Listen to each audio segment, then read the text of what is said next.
안녕하십니까. 2021년 2월 21일 월요일 매일 한국경제신문 스크랩을 시작하겠습니다. 오늘의 주요 뉴스 요약입니다. 첫 번째 기사는 여당이 1가구 1주택자의 양도소득세 비과세 기준을 9억 원에서 12억 원으로 높여 거주 목적으로 주택을 소유하는 이들의 세금 부담을 줄여주겠다는 방침을 세웠지만 시장 반응은 회의적이라는 소식입니다. 장기 보유 특별 공제를 양도 차익에 비례해 줄이기로 하면서 일부 주택은 양도세가 늘어나는 상황이 벌어지기 때문입니다.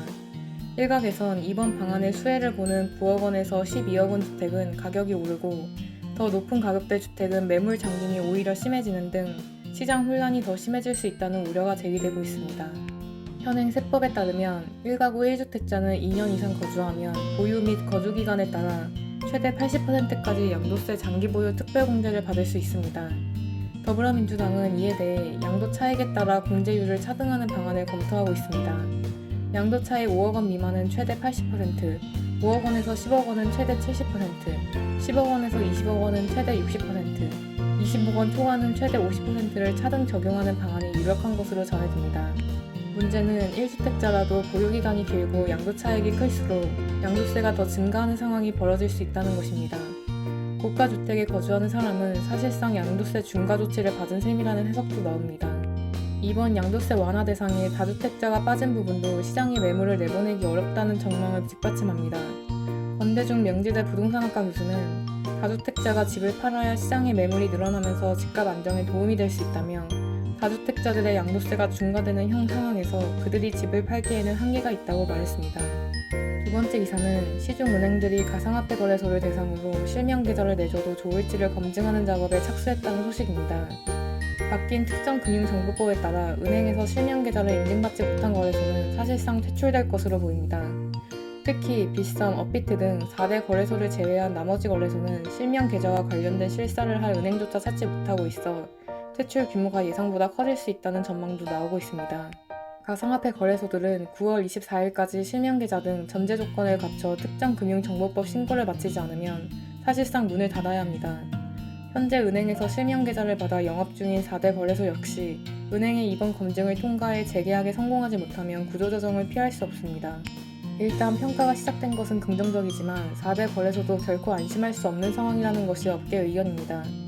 이와 관련해 거래소들이 잡코인을 대거 폐쇄해 안전성을 높이는 노력을 하고 있어 주목되고 있습니다.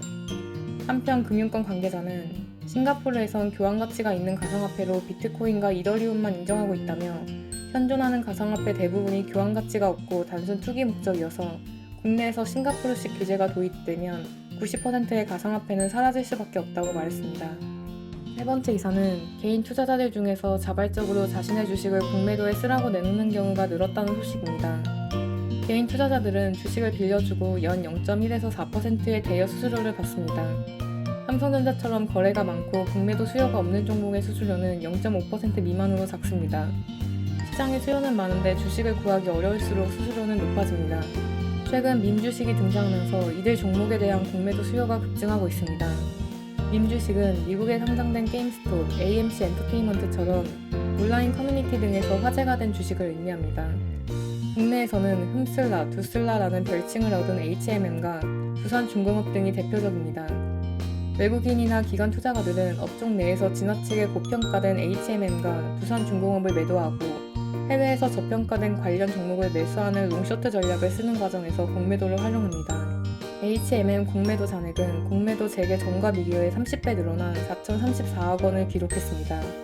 HMM 주식을 빌려가는 투자자도 평균보다 높은 5에서 10% 정도의 수수료를 내고 주식을 빌려간 것으로 전해졌습니다.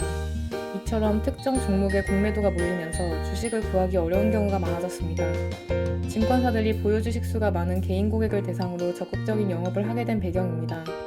여전히 패시브 펀드를 운영하는 자산운용사나 증권사 프롭데스크 등에서 빌려오는 물량이 많지만 개인 투자자들이 주식시장에 큰 손이 돼가는 상황에서 이들의 대여 물량도 무시할 수 없게 된 것입니다.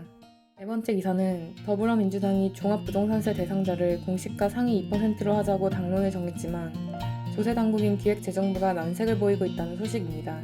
매년 과세 대상자를 정하자는 것은 조세 체계 자체를 뒤흔드는 입법이기 때문입니다. 기재부의 한 간부는 모든 과세는 안정성을 위해 금액 기준으로 대상자와 세율 등을 정하는 것이 원칙이라고 지적했습니다. 그럼 이상으로 오늘의 매일 한국경제신문 스크랩을 마치겠습니다. 들어주셔서 감사합니다.